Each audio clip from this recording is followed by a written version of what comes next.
ईर्ति व्यापेन ही जग में वृष्टि समय पर हुआ करे।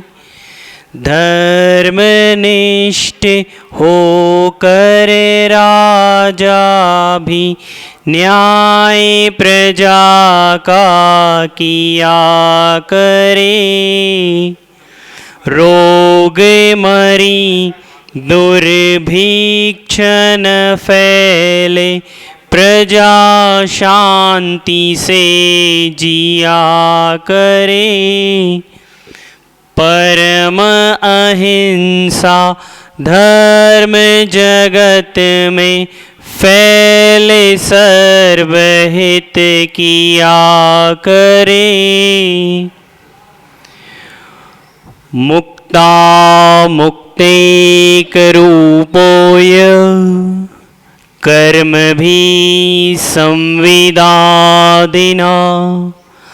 अक्षयं परमात्मानं ज्ञानमूर्ति नमामि तम्। देवादिदेव 1008 भगवान श्री चंद प्रभु स्वामी की जय। देवादिदेव 1008 भगवान श्री बाहुबली स्वामी की जय। परम पूजनीय आचार्य भगवान श्री विशुद्ध सागर जी महामुनिराज की जय। परम पूजनीय श्रमणरत मुनि श्री सुप्रभ सागर जी महाराज की जय। परम पूजनीय श्रमणरत मुनि श्री प्रणत सागर जी महाराज की जय।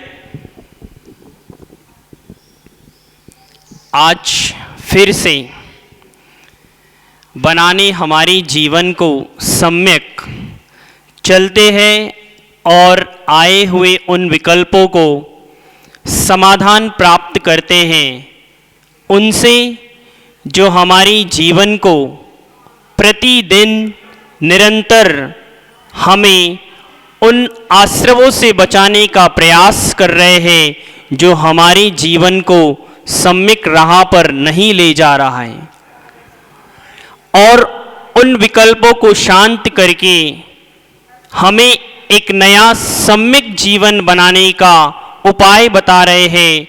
ऐसे हमारे परम पूजनीय मुनिराज श्री सुप्रभ सागर जी महाराज, जो जिनागम के सिद्धांतों से, गणधरों की वाणी से, अरिहंत भगवान सर्वज्ञ देव की वाणी को हमें बताने का और समझाने का प्रयास कर रहे हैं। उन समीचीन विकल्पों का समाधान हम करते हैं। तो आज की श्रृंखला को प्रारंभ करते हैं और हमारी दोनों हाथों को जोड़कर हम उन भव्य जीवों के समाधान आपसे चाहते हैं जिन्होंने विकल्प आप तक पहुंचाया है। परम पूजनीय मुनिराज श्री प्रणत सागर जी महाराज से हम प्रार्थना करेंगे कि वह आज की इस गति को प्रारंभ करके हमें कृतार्थ करे। नमोस्तु महाराज जी, नमोस्तु महाराज जी। ओम नमः सिद्धेभ्यो।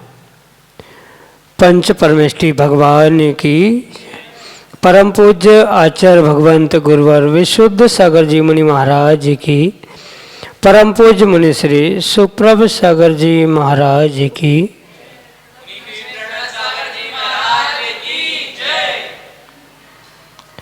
एक विकल्प जो कि अनंत संसार का कारण है, और वही एक समीचीन विकल्प जो कि अनंत सुख का कारण भी बन सकता है। आवश्यकता उस विकल्प में समीचीनता की है, और उस समीचीनता का विकल्प, उस समीचीन विकल्प का सम्यक समाधान प्राप्त करने की है।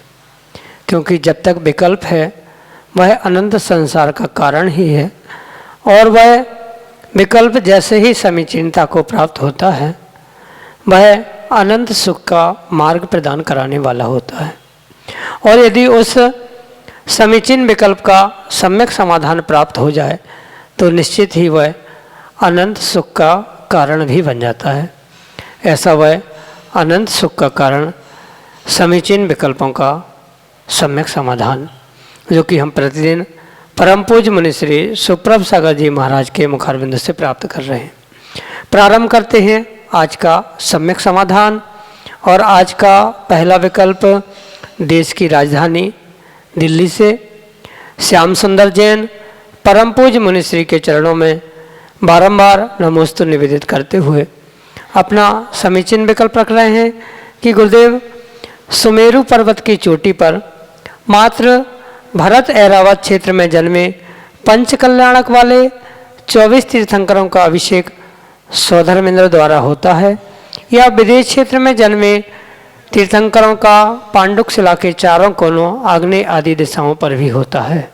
हमारे समीचीन विकल्प का सम्यक समाधान करने की अनुकंपा करें। नमोस्तु महाराज जी, नमोस्तु। ओम नमः सिद्धम परम पूज्य आचार्य भगवान गुरुवर विशुद्ध सागर जी महाराज की,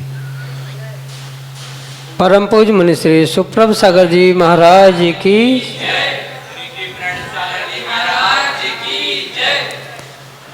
सुमेरु पर्वत के निमित्त से जो तीर्थंकरों के जन्माभिषेक का वर्णन प्राप्त होता है, वह हमें त्रिलोकसार, तिलोय परिणति, हरिवंश पुराण आदि आदि ग्रंथों के निमित्त से समझने की आवश्यकता है।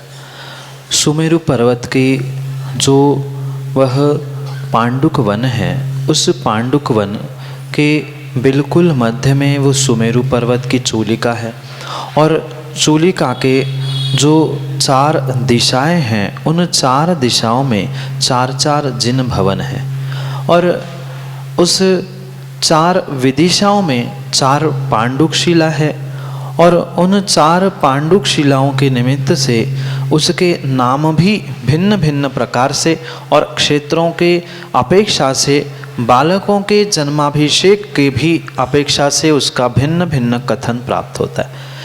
जो पांडुक वन है, उस पांडुक वन के उन 4 विदिशाओं में परिपूर्ण रूप से 4 अर्धचंद्राकार शिलाएं हैं। उन 4 अर्धचंद्राकार शिलाओं में वह जो ईशान से लेकर उन 4 विदिशाओं में होता है, वह क्रम से पांडुक शिला, वह पांडु कंबल शिला, रक्त कंबल शिला और रक्त शिला, इस प्रकार से उस अर्धचंद्राकार शिला के नाम हैं।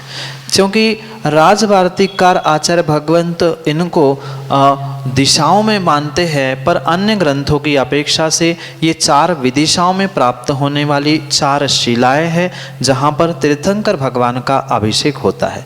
और भरत क्षेत्र की विषयक, यानी भरत क्षेत्र में जन्मे हुए जो इस तीर्थंकर है, उनका अभिषेक उस पांडुक शिला पर होता है, जो कि ईशान कोण में होती है। और वही जब अपर विदेह जो तीर्थंकर है, वह उस पांडुक कमला नाम के जो आग्नेय दिशा में अर्धचंद्राकार शिला है, वहाँ उन तीर्थंकर भगवान का अभिषेक होता है। साथ में नैऋत्य दिशा में जो अर्धचंद्राकार शिला है, जिसका नाम रक्त कंबला है, वहाँ पर जो उस ऐरावत क्षेत्र के तीर्थंकर है, उस ऐरावत क्षेत्र के तीर्थंकर का जन्माभिषेक होता है। वहीं पर जो वायव्य दिशा का अर्धचंद्राकार पांडुक शिला का आकार है, वह उस पांडुक शिला का जो ईशान कोने में है, ऐसी ही वायव्य कोने की उस शिला का नाम रक्त शिला है। और वहाँ पर उस पूर्व विदेह के तीर्थंकर के अभिषेक की व्यवस्थाएं बनाई जाती है। इस प्रकार से इन 4 विदिशाओं में, आग्नेय, नैऋत्य, वायव्य और ईशान, इन 4 दिशाओं में 4 स्थानों के क्षेत्रों के तीर्थंकर भगवान का अभिषेक होता है। भरत, ऐरावत, ये 2 तीर्थंकर के जन्माभिषेक तो होते ही है, पर विदेह क्षेत्र के भी पूर्व और उत्तर की अपेक्षा से जो 2 भेद है, पूर्व और पश्चिम की अपेक्षा से, तो पूर्व पश्चिम की अपेक्षा से उस विदेह के भी रक्त और रक्त कंबला के क्रम से उसको अभिषेक के स्थान से आचार्य भगवंतों ने उनकी उस शिला को नाम भी, दिशा भी आदि सब कुछ प्रदान किया है। ये ही आपको उस त्रिलोकसार आदि ग्रंथों के द्वारा समझने योग्य है। मात्र अंतर इतना है, राजवार्तिक में जो इन 4 विदिशाओं की जगह आचार्य भगवंत इन्हें 4 दिशाओं में कहते हैं, पर अन्य प्रचुर मात्रा में प्रमाण उन विदिशाओं का ही मिलता है। इस प्रकार से आपके उस समीचीन विकल्प का सम्यक समाधान। डॉक्टर मगन जैन, डॉक्टर अंकित जैन पुरवाल, आष्टा मध्य प्रदेश से परम पूज्य गुरुदेव के चरणों में सपरिवार त्रिकाल त्रिभक्ति पूर्वक कोटि कोटि नमोस्तु निवेदित करते हुए अपना समीचीन विकल्प रख रहे हैं कि गुरुवर शब्द अद्वैत का क्या अर्थ है, इसकी उत्पत्ति का आधार क्या है एवं इससे 363 मतों की उत्पत्ति कैसे हुई। हमारे समीचीन विकल्प का सम्यक समाधान करने की अनुकंपा करें। नमोस्तु महाराज जी, नमोस्तु। अद्वैत का अर्थ जो द्वैत नहीं होता वह अद्वैत है। द्वैत यानी दो, जो दो नहीं है अपितु एक ही रूप है, वह अद्वैत कहा। और उस अद्वैत को जो उस 363 मतों में ग्रहण किया है, वहाँ पर उस अद्वैतवाद को समझने की आवश्यकता है, क्योंकि अद्वैतवाद का एक भेद है, वह ब्रह्म अद्वैत, शब्द अद्वैत, विज्ञान अद्वैत। अपितु उस शब्द अद्वैत से 363 मत उत्पन्न नहीं हुए, अपितु उन 363 मतों में से एक वह अद्वैत मत है, अद्वैतवाद है, वह शब्द अद्वैत है। वह मात्र और मात्र शब्द को ही सब कुछ स्वीकार करता है। जो उस शब्द अद्वैत के उद्घाटक थे, उन्होंने उस शब्द अद्वैत के विषय में मत में ये कहा है कि शब्द के संस्पर्श के अभाव के, यानी शब्द के अभाव में कभी भी ज्ञान की प्राप्ति नहीं होती। जो भी जीव को ज्ञान हो रहा है वह परिपूर्ण रूप से शब्द से ही हो रहा है। अगर शब्दों का अभाव हो जाएगा तो ज्ञान का भी अभाव हो जाएगा, सबका अभाव हो जाएगा, क्योंकि शब्द के साथ दूसरा कुछ है ही नहीं है, शब्द ही अद्वैत है। क्योंकि अगर शब्द के साथ अन्य कुछ स्वीकार करेंगे तो वह द्वैत होगा, पर इनका सिद्धांत यह है कि शब्द ही अद्वैत रूप से हमें ग्रहण करना है। शब्द में ना द्वैत है, ना उनको प्राप्त करने ज्ञान आदि आदि किसी में भी द्वैतपना नहीं है। जो वाग रूपता रूप जो शब्द प्राप्त हो रहे हैं, उन शब्दों के अभाव में ज्ञान हो ही नहीं सकता।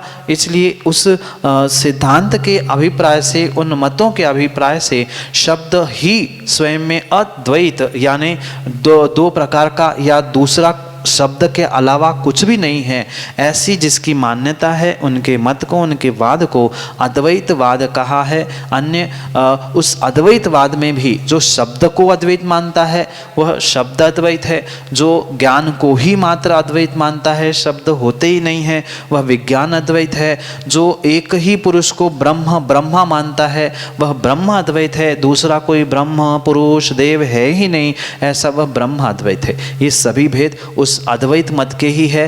तो उस अद्वैत मत में ही एक शब्द अद्वैत मत है, उससे 363 मतों की नहीं, यहाँ पे तो 363 मतों में से ये एक शब्द अद्वैत मत है, जो कि मात्र शब्द को ही सर्वे सर्वा और सब कुछ मानता है। ऐसा वह शब्द अद्वैत है जो कि 363 मतों के अंतर्गत प्राप्त होता है। यही आपके लिए सम्यक समाधान। अगले समीचीन विकल्प के लिए श्रीमती पुष्पा सुभाष काला, सेलू परभणी महाराष्ट्र से अपने समीचीन विकल्प के लिए ऑडियो मैसेज के रूप में हमारे सामने। पुष्पा सुभाष काला, सेलू परभणी से। गुरुदेव नमोस्तु नमोस्तु नमोस्तु। गुरुदेव, आध्यात्म से बाहरी संघर्ष तो समाप्त हो जाते हैं, पर आजकल आध्यात्मिक संत आज दुनिया में चंदन वृक्ष की तरह मुझे कहीं कहीं मिल रहे हैं, पलाश के वृक्ष की तरह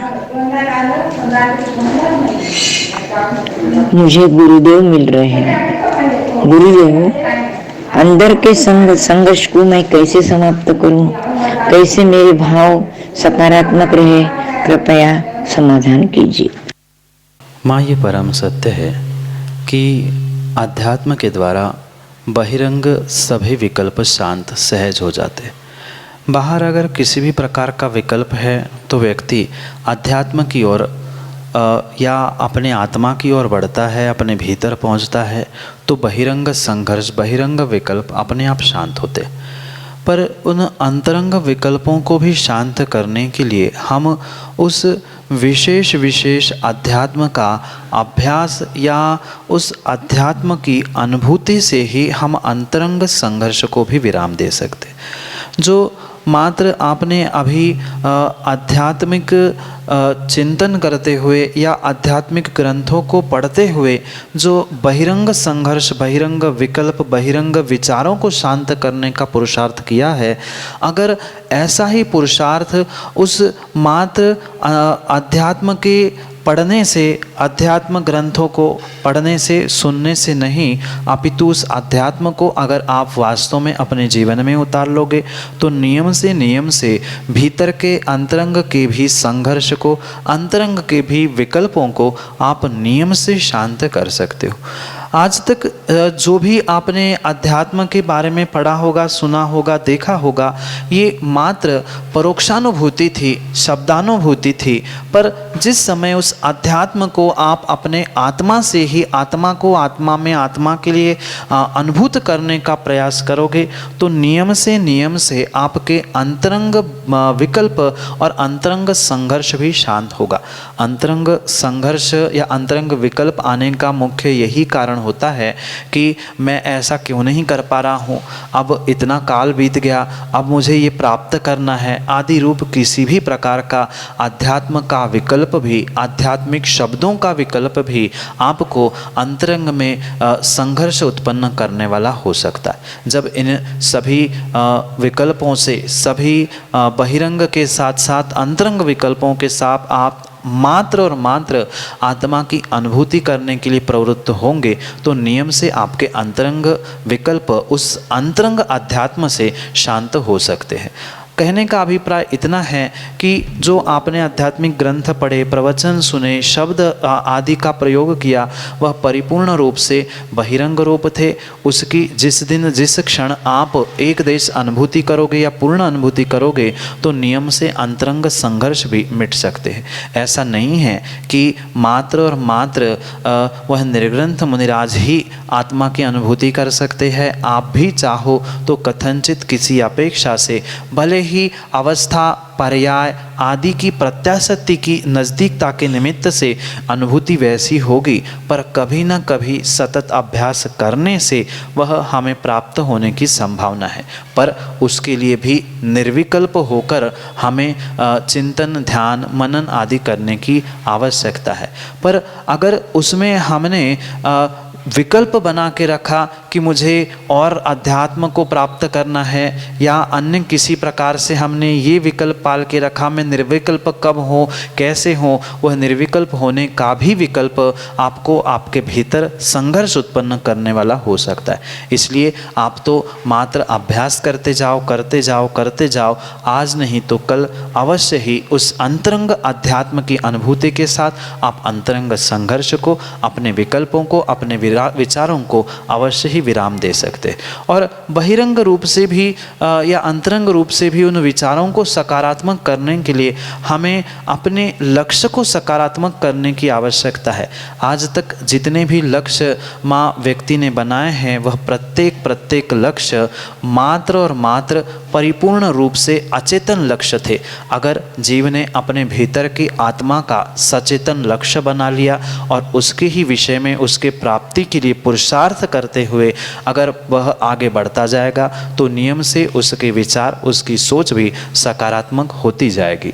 ऐसा कोई भी औषध प्राप्त नहीं है, दवाई प्राप्त नहीं है कि जिसके द्वारा हम अपने विचारों को सकारात्मक बनाएं। सकारात्मक विचारों को बनाने के लिए परिपूर्ण रूप से हमें अपने स्वयं से पुरुषार्थ करना होगा और स्वयं से निर्णय करना होगा कि मुझे उस सकारात्मकता को प्राप्त करना है। प्रत्येक कार्य में उस सकारात्मकता को ग्रहण करें। जो हुआ अच्छे के लिए हुआ, जो होगा अच्छे के लिए होगा, ऐसा सोचते हुए अगर हम विचार करें, कार्य करें, तो नियम से जीवन में हमारे सकारात्मकता आएगी, और जीवन में आएगी तो विचारों में आएगी, विचारों में आएगी तो जीवन में भी आएगी।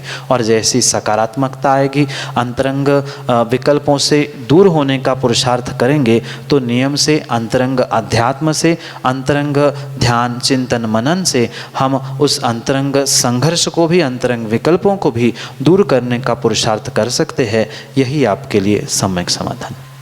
सुरभि पुट्टे अमरावती महाराष्ट्र से परम पूज्य मुनिषी के चरणों में बारंबार नमोस्तु निवेदित करते हुए अपना समीचीन विकल्प रख रहे हैं कि महाराज जी, जो हम व्रत आदि करते हैं, यदि वह एक ही तिथि में 2 व्रत आ जाएं तो दोनों व्रत एक ही साथ कर सकते हैं या नहीं। हमारे समीचीन विकल्प का सम्यक समाधान करने की अनुकंपा करें। नमोस्तु महाराज जी, नमोस्तु। आगम में व्रत आदि करने की अनेक प्रकार की विधि आचार्य भगवान ने प्रतिपादित की है, और उन अनेक प्रकार की विधियों में उत्कृष्ट, मध्यम और जघन्य, ये सामान्य रूप से 3 भेद है। उत्कृष्ट विधि की अपेक्षा से व्रत एक समय पे, एक तिथि पे, एक काल में एक ही करना चाहिए, ये उत्कृष्ट विधि है।